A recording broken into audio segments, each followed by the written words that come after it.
Hello friends, R and R tech YouTube channel पे आपका स्वागत है।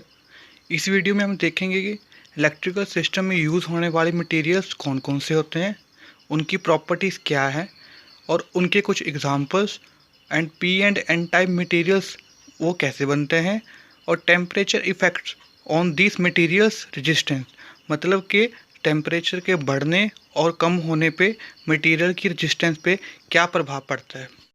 तो सबसे पहले हमारे पास आता है कंडक्टर, जिसको हम हिंदी में चालक भी बोलते हैं।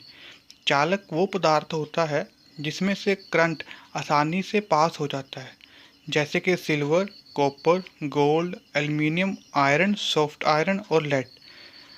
जो नॉर्मल कंडीशन होती है, इनकी रेजिस्टेंस बहुत कम होती है, पर जैसे ही हम इसका टेम्परेचर बढ़ाना शुरू करते हैं तो इनकी रेजिस्टेंस भी बढ़नी शुरू हो जाती है।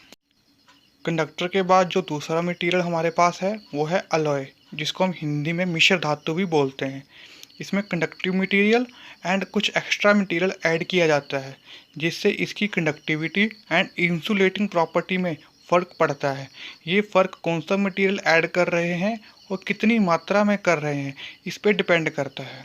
जैसे कि हमारे पास फर्स्ट एग्जांपल है, अगर हम कॉपर 60% एंड जिंक 40% लेते हैं तो हमें ब्रास, जिसको हिंदी में पित्तल कहते हैं, वो प्राप्त होगा। इस मटेरियल की जो रेजिस्टेंस है वो कॉपर से 4 गुना बढ़ जाती है। दूसरी एग्जांपल हमारे पास है स्टील। अगर इसमें 1.2% से लेकर 4.5% सिलिकॉन स्टील या स्टेलॉय मिलाया जाता है तो हमें सिलिकॉन स्टील प्राप्त होता है, जिसकी रेजिस्टेंस बढ़ जाती है। मगर अब मटेरियल में एडी एंड हिस्टेरिस लॉस कम हो जाते हैं, जिससे इनका यूज़ ट्रांसफार्मर्स, मोटर्स की कोर बनाने में यूज़ किया जाता है। नॉर्मल टाइम पे इनकी जो रेजिस्टेंस है वो बहुत कम होती है, पर जैसे ही हम टेम्परेचर बढ़ाना शुरू करते हैं इनकी रेजिस्टेंस भी बढ़नी शुरू हो जाती है, मगर कंडक्टर के कंपेयर में ये कम बढ़ती है। एलॉय के कुछ जैसे एग्जांपल हैं हमारे पास German silver, nichrome, manganese, brass and eureka. तीसरे नंबर पे हमारे पास आता है सेमीकंडक्टर। सेमीकंडक्टर वो मटेरियल होता है जो ना तो पूरी तरह चालक होता है और ना ही पूरी तरह प्रतिरोधक।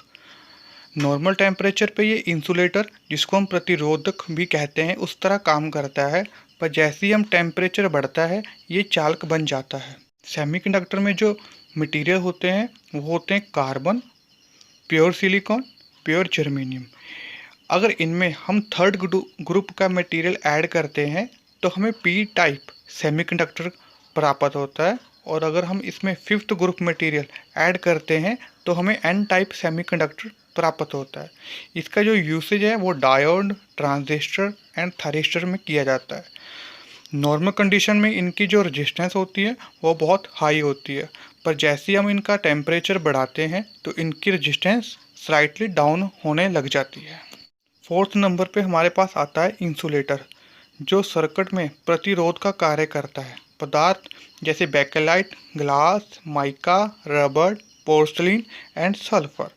नॉर्मल कंडीशन में इनकी जो रेजिस्टेंस होती है बहुत हाई होती है, पर जैसे ही सर्किट में टेम्परेचर बढ़ता है तो इंसुलेटर का रेजिस्टेंस कम होने लग जाता है।